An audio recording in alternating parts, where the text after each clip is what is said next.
Isaías capítulo 9.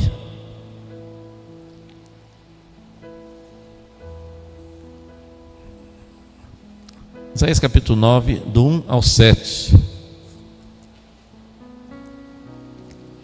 Mas para a terra que estava aflita, não continuará a obscuridade. Deus, nos primeiros tempos, tornou desprezível a terra de Zebulon e a terra de Naftali. Mas nos últimos dias tornará glorioso o caminho do mar, além do Jordão, Galileia dos gentios. O povo que andava em trevas viu grande luz, e aos que viviam na região da sombra da morte resplandeceu-lhes a luz. Tens multiplicado este povo, a alegria lhe aumentaste. Alegram-se eles diante de ti, como se alegram na ceifa, e como exultam quando repartem os despojos. Porque tu quebraste o jugo que pesava sobre eles, a vara que lhes feria os ombros, e o cetro do seu opressor, como no dia dos midianitas. Porque toda bota com que anda o guerreiro no tumulto da batalha, e toda veste revolvida em sangue, serão queimadas, servirão de pasto ao fogo. Porque um menino nos nasceu, um filho se nos deu, o governo está sobre os seus ombros, e o seu nome será Maravilhoso, Conselheiro, Deus Forte, Pai da Eternidade, Príncipe da Paz, para que se aumente o seu governo e venha paz sem fim sobre o trono de Davi e sobre o seu reino, para o estabelecer e o firmar mediante o juízo e a justiça, desde agora e para sempre. O zelo do Senhor dos Exércitos fará isto. Amém?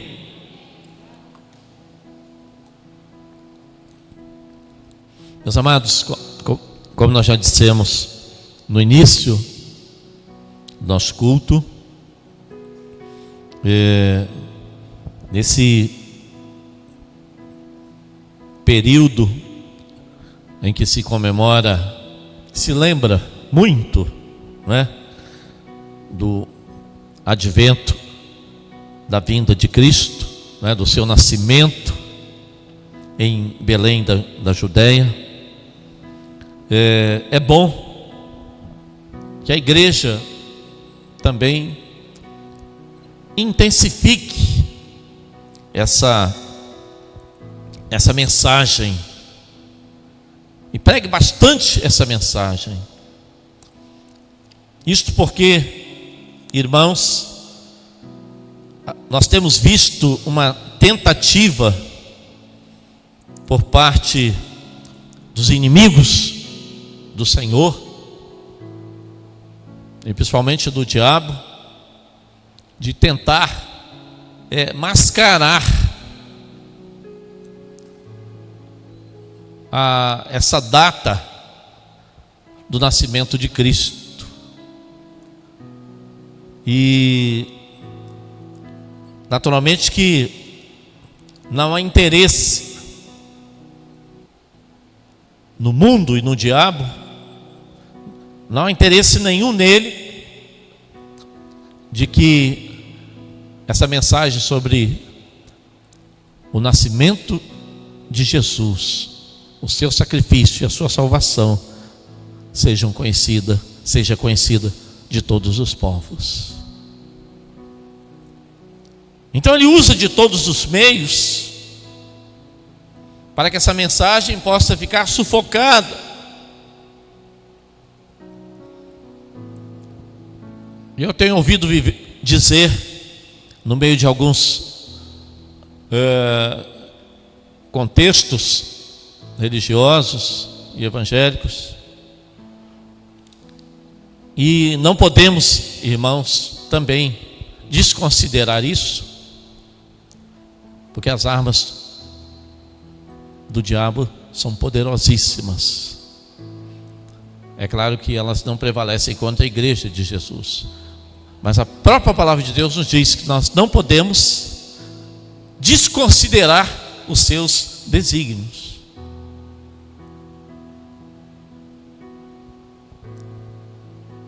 E por causa desta pandemia aí, muitas coisas estão sendo arquitetadas contra a igreja de Jesus Cristo.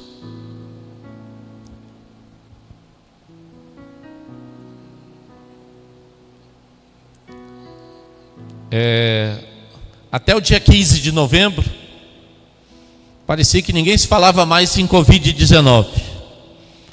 Vocês observaram, né? Disseram que o Covid-19 só voltaria depois da política, né? Que a política tinha acabado com o Covid-19 até o dia 15 de novembro. E como de fato, irmãos, nós podemos observar que depois do dia 15 de novembro, algumas cidades já anunciaram novamente algumas, como é que fala? Algumas restrições, não é mesmo? Em São Paulo, por exemplo, disseram que na mesma semana após o dia 15, o governo já começou a estabelecer várias restrições, provocando um mal-estar, principalmente na área do comércio. E alguém disse que um dos objetivos, é claro, irmãos, eu não estou aqui desconsiderando a pandemia, porque a pandemia está aí.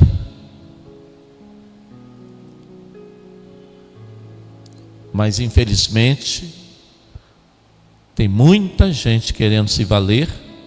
Quando eu digo gente do outro lado, comprometida com o diabo, que está querendo se aproveitar dessa situação para tentar neutralizar, sufocar a igreja de Jesus Cristo e a mensagem do Evangelho.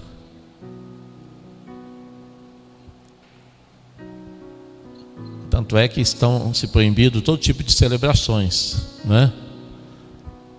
Graças a Deus que até agora,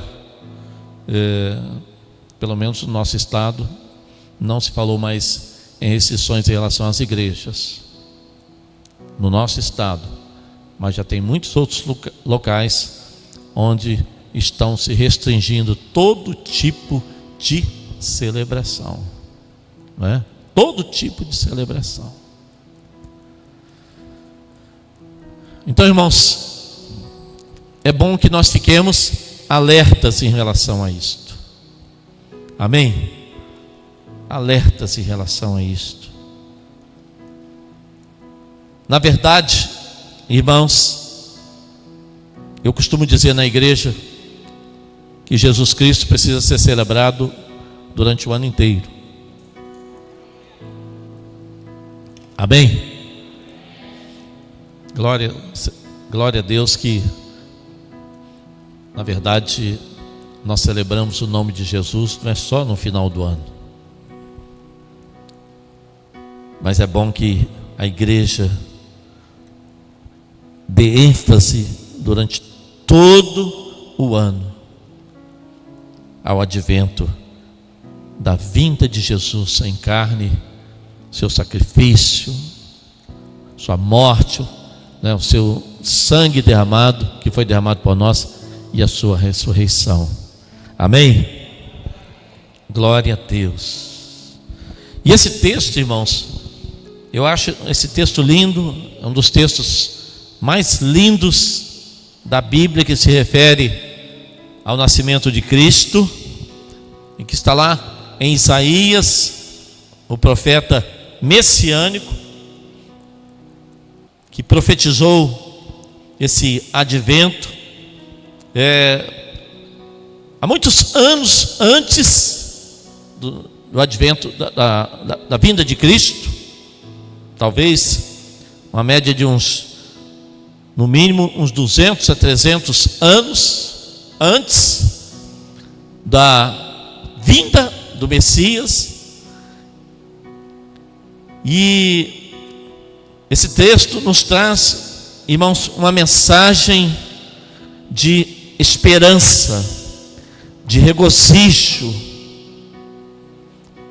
A palavra de Deus nos diz: mas para a terra que estava aflita, não continuará a obscuridade. Deus, nos primeiros tempos, tornou desprezível a terra de Zebulon e a terra de Naftali, mas nos últimos tornará glorioso o caminho do mar, além do Jordão, Galileia dos gentios. O povo que andava em trevas viu grande luz, e aos que viviam na região da sombra da morte resplandeceu-lhes a luz. Aleluia. Amém, irmãos? Glória a Deus. Por que eu gosto muito desse texto? Porque ele nos fala, irmãos, da região aonde Jesus nasceu. Aonde Jesus nasceu? Jesus nasceu em Belém, terra de Zebulon, terra de Naftali, como nos diz a palavra de Deus, que era uma região da Galileia. E a Galileia, irmãos, era uma região de extrema pobreza. Galileia era uma região, vamos dizer assim, onde havia muito sofrimento. Era uma região, irmãos, considerada como se fosse um local desprezível, onde só havia miséria, sofrimento, muito opróbrio. E a palavra de Deus nos diz então, irmãos, que Jesus nasce exatamente no meio dessa situação.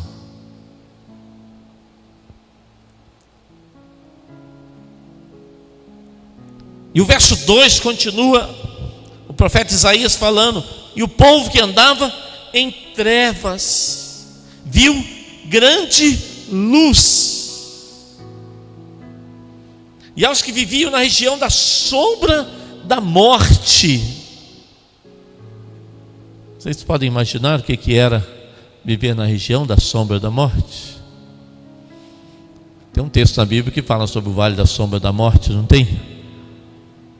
Ainda que eu ande pelo vale da sombra da morte, não temerei mal algum. Mas o que significa, irmãos, vale da sombra da morte? Você já imaginou o que é isso? O que é vale da sombra da morte? Região da sombra da morte? Hã?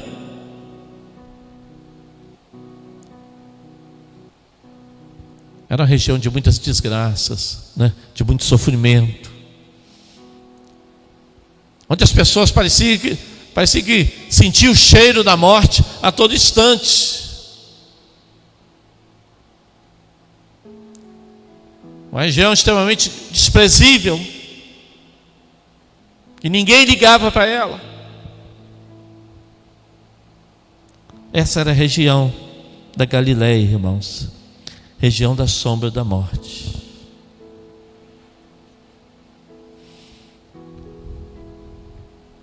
Mas foi ali que Jesus nasceu. E o verso 3 continua nos falando: tens multiplicado este povo, a alegria lhe aumentaste. Alegram-se eles diante de ti, como se alegram na ceifa, e como exultam quando repartem os despojos. Aleluia. A primeira coisa, irmãos, que nós observamos nesse texto é que Jesus,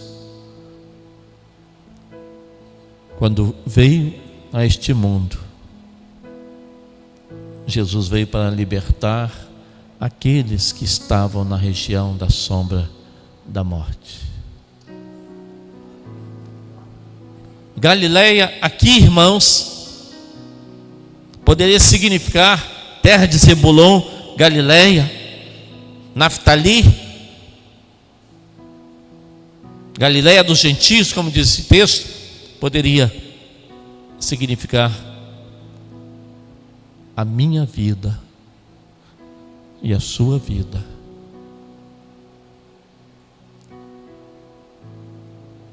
Mas a palavra de Deus nos fala que Jesus veio e nasceu na Galileia. Amém? Na Galileia, justamente ali, onde ninguém, vamos dizer assim, né? Uma terra desprezível, onde ninguém dava nada por ela, povo que vivia em trevas, na região da sombra da morte. Quem vive sem Jesus vive nas trevas, irmãos, vive na região das sombras da morte, na sombra da morte. Nós éramos esse povo, você era esse povo, fazia parte desse povo. Mas graças a Deus, glórias sejam dadas a Deus, porque Jesus veio a sua Galileia. Jesus veio a essa terra de Zebulon, a essa Galileia dos gentios, a essa terra que era uma terra de sofrimento, terra de morte, terra de desprezo.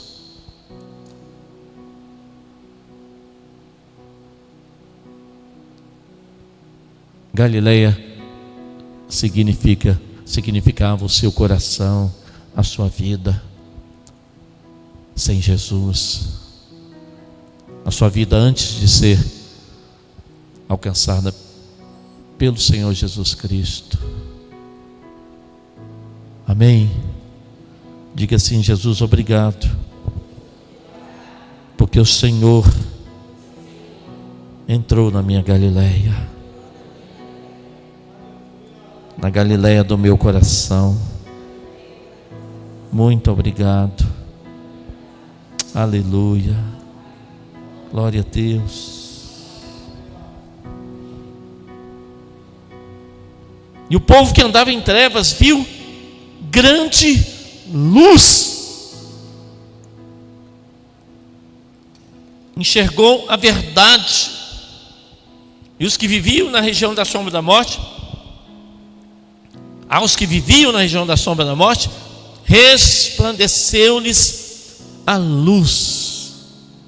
luz de Jesus.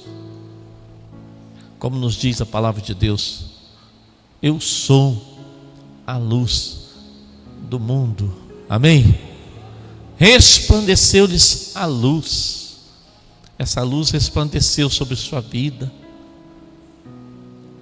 Jesus teve misericórdia da sua vida.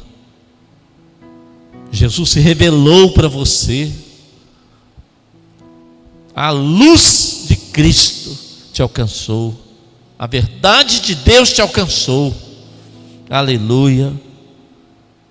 A nós que vivíamos na região da sombra da morte, resplandeceu sobre nós a luz do Evangelho da graça de Cristo. Glória a Deus. E o versículo 3, irmãos, nos diz a palavra do Senhor: tens multiplicado este povo, a alegria lhe aumentaste, alegram-se eles diante de ti, como se alegram na ceifa e como exultam quando repartem os despojos. E esse texto também, irmãos, dá ênfase na questão da alegria. Amém? Da alegria. Tens multiplicado este povo, a alegria lhe aumentaste. Amém, irmãos? Alegrem-se eles diante de ti. Louvado seja o nome do Senhor. Que nós não necessitamos, irmãos, da alegria do mundo para dizer que nós somos alegres. Nós não necessitamos dos banquetes da carnalidade, das bebidas, da embriaguez, das impurezas, das orgias. Nós não necessitamos dessas coisas, irmãos, para manifestar a nossa paz e a nossa alegria.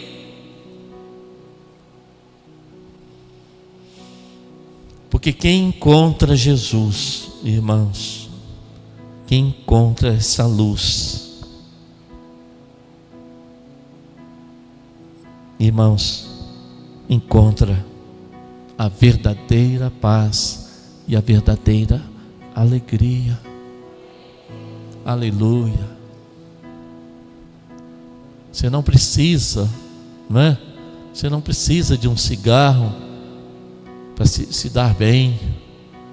Você não precisa de droga para ficar numa boa. Você não precisa de um copo de cerveja, de vinho ou de cachaça para dizer que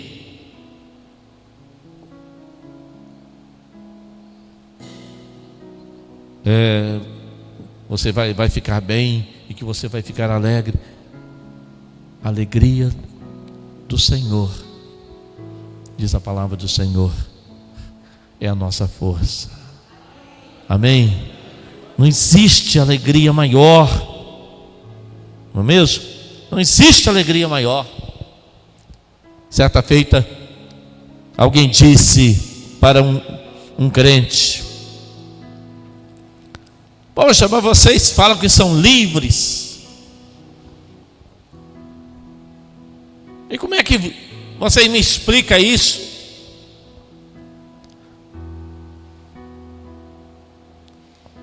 Vocês não podem beber, vocês não podem fumar, vocês não podem prostituir, vocês não podem fazer isso, fazer aquilo. Nós é que somos livres, porque nós fazemos tudo isso.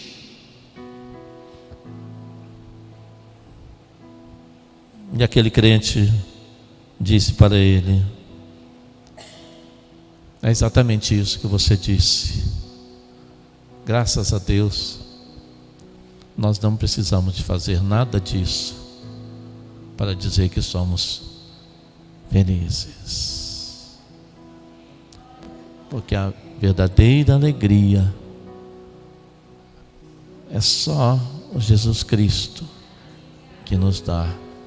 Na verdade, quem são escravos são vocês, que gastam dinheiro, gastam saúde, não é mesmo? Fazem a farra de vocês, fazem as bagunças, acabam com a vida de vocês, não é? Nas drogas, nas bebidas, enquanto que nós não precisamos de nada dessas coisas. Então, quem é escravo? Me responda. Quem é escravo? Será que somos nós? Não é mesmo?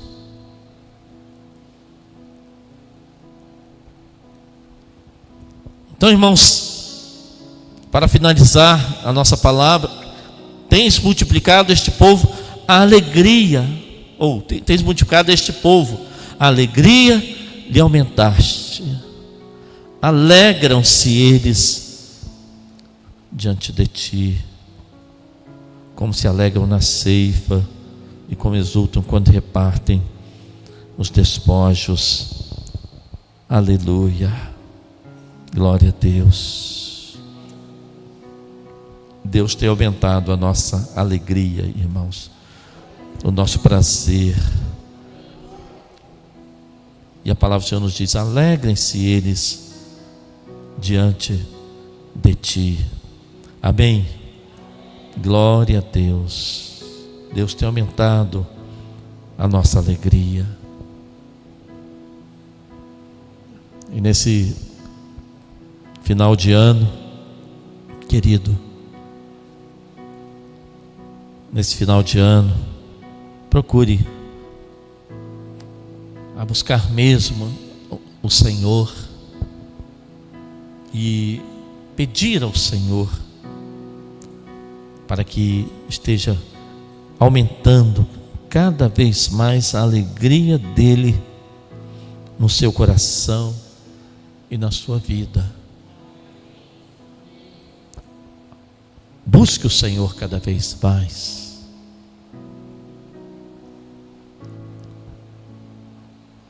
Deseje mais da presença dele. Exceda no seu relacionamento com ele. Não é mesmo? Cada vez mais. É essa alegria que você precisa. É essa alegria que Deus tem preparado para você. E quanto mais você aumenta o seu nível de comunhão com Deus, muito mais cresce o seu nível de alegria. Tem muita gente que diz assim: eu sou crente, né? Eu leio a Bíblia, eu vou à igreja, etc. Mas minha vida é uma desgraça, para não dizer outro termo, né?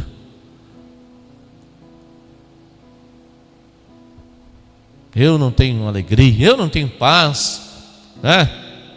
Minha vida é um inferno. Não, irmão. Jesus veio a este mundo para trazer a luz de Deus para nós. Jesus veio a este mundo para para visitar sua Galileia, para tirar a sombra da morte da sua vida, para te restaurar, para tirar o seu sofrimento, para tirar a sua desgraça. E veio para aumentar a sua alegria. Aleluia. Mas lembre-se sempre disso. O nível de alegria aumenta proporcionalmente ao nosso nível de comunhão e consagração a Ele. Este é o segredo, irmãos. Este é o segredo. Você quer um nível de alegria maior? Jesus tem para a sua vida. Basta você se exceder ou exceder cada vez mais na sua comunhão, na sua intimidade e no seu relacionamento com Ele. E você vai vendo, queridos, que a alegria vai aumentando. Os problemas vêm e eles vão. não é mesmo? Os conflitos vêm e batem aqui e vão longe, porque o seu coração está cheio da alegria do Senhor. Amém. Glória a Deus. Que Deus assim nos abençoe. Que Deus te abençoe poderosamente. E que você possa mesmo, querido, em nome de Jesus, louvar ao Senhor, porque um dia Ele visitou sua Galileia, visitou sua vida, seu coração, e te restaurou, te arrancou das trevas. Como nos diz a palavra do Senhor, o povo que andava em trevas viu grande luz. Aos que estavam na região da sombra da morte, resplandeceu-lhes a luz. Amém? Glória a Deus. Quem já foi alcançado por essa luz aí? Por essa luz divina? Glória a Deus. Glória a Deus.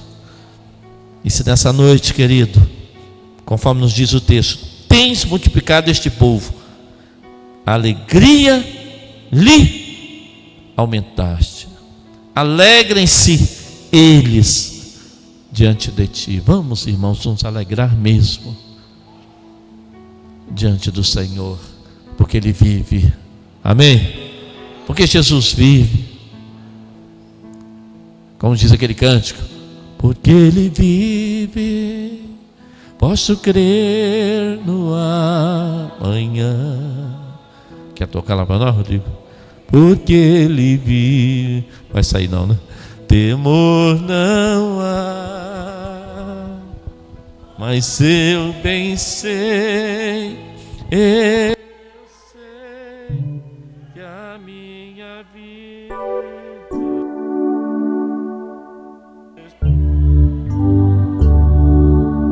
do meu Jesus que vive está.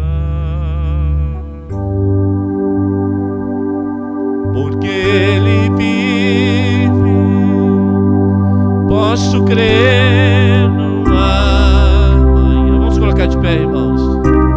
Porque Ele vive, temor não há, mas eu bem sei.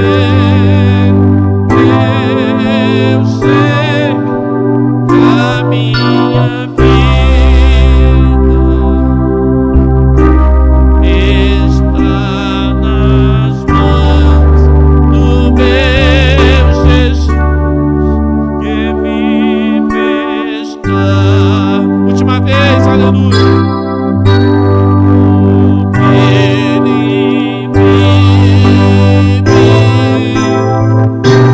posso crer no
Deus quer aumentar a alegria do seu coração.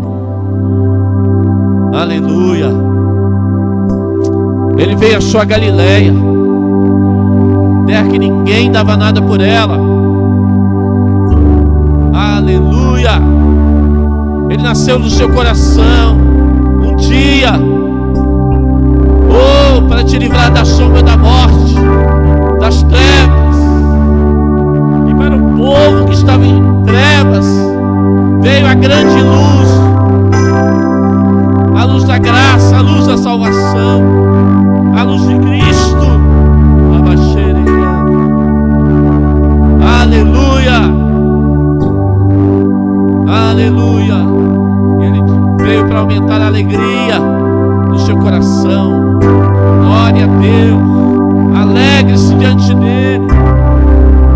Diz o Senhor: alegre-se diante de mim, diz o Senhor. Alegre-se na minha presença, diz o Senhor.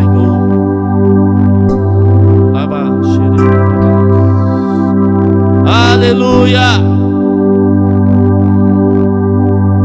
Bendito seja o nome do Senhor.